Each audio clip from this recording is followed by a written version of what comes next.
BP2MI telah menerbitkan di tahun 2020 ya, yaitu pembebasan biaya penempatan. Jadi untuk sektor informal 10 jabatan itu tidak boleh dibebankan kepada pekerja migran Indonesia. Ini keputusan yang menurut kami progresif, revolusioner, di mana dulu semua PMI sapu rata, sapu jagat ya, itu diberikan beban biaya, dibayar oleh PMI. Nah, karena kami memahami Undang-Undang 18 2017 yang sering saya sampaikan kemarin di DPR MPR, saya sampaikan lagi, di situ ada bunyi pasal 30 ayat 1, pekerja migran Indonesia tidak dapat dibebani biaya penempatan. Ya, kami cari pasal penjelasannya. Siapa sih yang dimaksud pekerja migran Indonesia? Apakah disebut sektor-sektor jabatan tertentu? Apakah mereka yang bekerja di negara tertentu? Ternyata tidak ada. Ya, kami mencoba memahami bahwa yang dimaksud pekerja migran Indonesia adalah 270.000 yang setiap tahunnya mereka berangkat ke luar negeri. Tapi kalau kita mau radikal, sapu rata semua 270.000, tidak boleh membayar dan tidak boleh dibebankan kepada PMI, nah pasti itu akan mengganggu proses penempatan.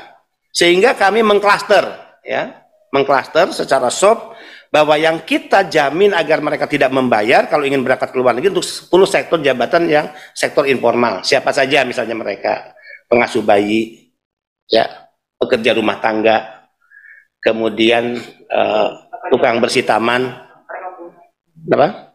Mereka yang bekerja di perkebunan, ya, kemudian supir pribadi, ya, kemudian yang di laut lepas, ya, laut lepas.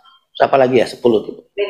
Cleaning service. Nah, kenapa mereka yang harus kita bela dulu dengan undang-undang ini agar mereka tidak ya membebani biaya? Ya kasihan, karena mereka adalah kelompok yang rentan. Ya udah kita bela dulu deh mereka. Sebelum kita bicara yang informal, yang kerja di pabrik, industri, kan gitulah. Oke lah, itu gajinya besar kan gitu untuk sementara waktu. Sambil menunggu negara ini punya uang nggak sih untuk menanggung beban yang selama ini dibebankan pada PMI. Nah, terkait Hong Kong, ya, Hong Kong sudah memaklumi peraturan pembebasan biaya penempatan yang kita keluarkan, dan itu sudah dinaikkan dalam laman apa Bu? Di laman Kementerian Kenaikan Hong Kong. Artinya Hong Kong tidak menolak. Lalu kenapa ada praktek yang dilakukan oleh para P3MI yang tetap membebankan kepada PMI, yang akhirnya PMI kan tidak punya uang, berhutang kepada koperasi simpan pinjam, ya, dengan jumlah yang sangat besar tadi Bu ya, 40 juta. Nah ini artinya praktek lama terjadi lagi. Ya, kalau overcharging itu kan praktek lama, zaman jahiliyah itu sudah hidup.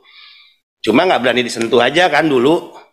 Udah, ini era baru yang kita nggak mau main-main lagi, dan kita tidak akan mentolerir praktek-praktek eksploitatif penindasan kepada para pekerja migran Indonesia.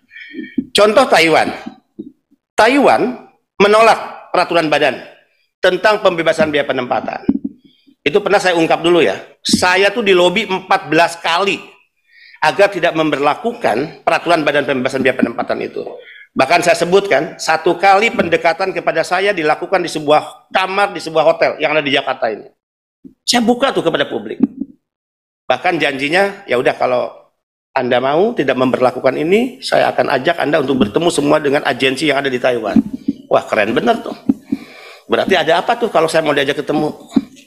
Mau dia kompromi, ajak bernegosiasi? Saya katakan tidak.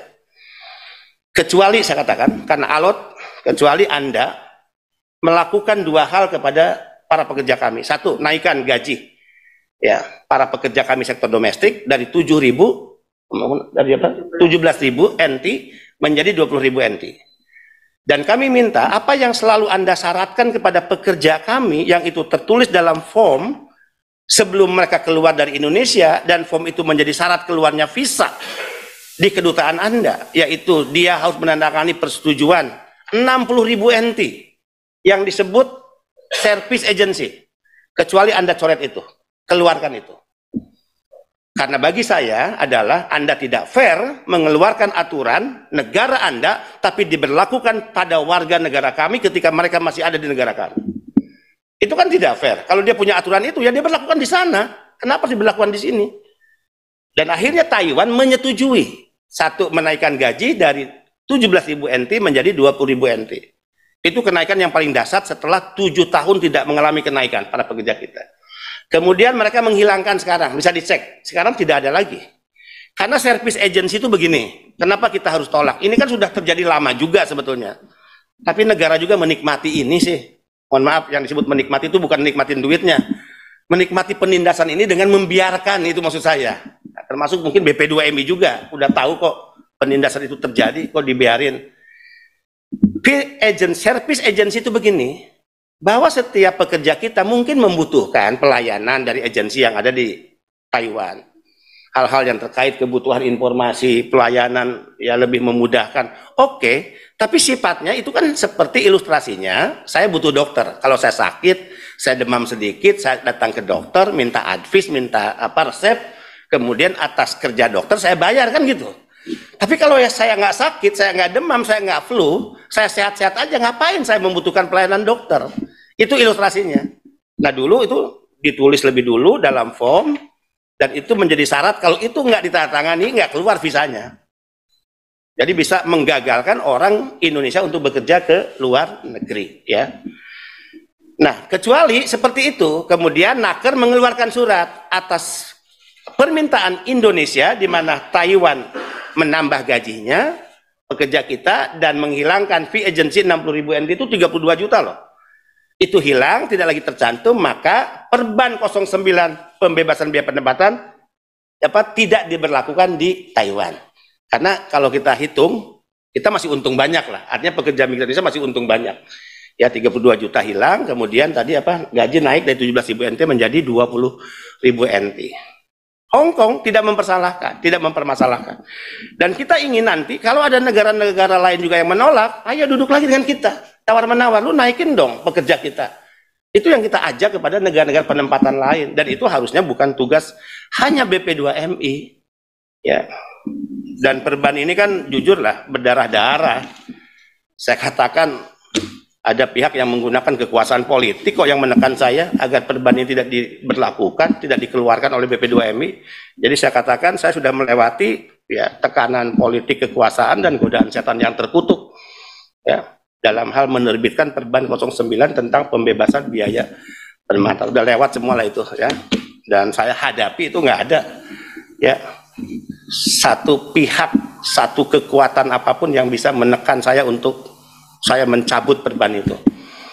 Dan akhirnya Taiwan bisa bernegosiasi, menguntungkan PMI, Hong Kong, ya sudah dimuat dalam laman ketenagakerjaan mereka sebetulnya. Tapi ini kan selalu ada pihak-pihak yang ingin melawan, kemudian mencari celah, ya agar tidak berlaku, ya, dan menggunakan tangan-tangan mereka, jejaring mereka dengan cara-cara yang mungkin dulu ya bisa dilakukan oleh mereka. Dan saya katakan itu tidak boleh terjadi lagi di era saat ini.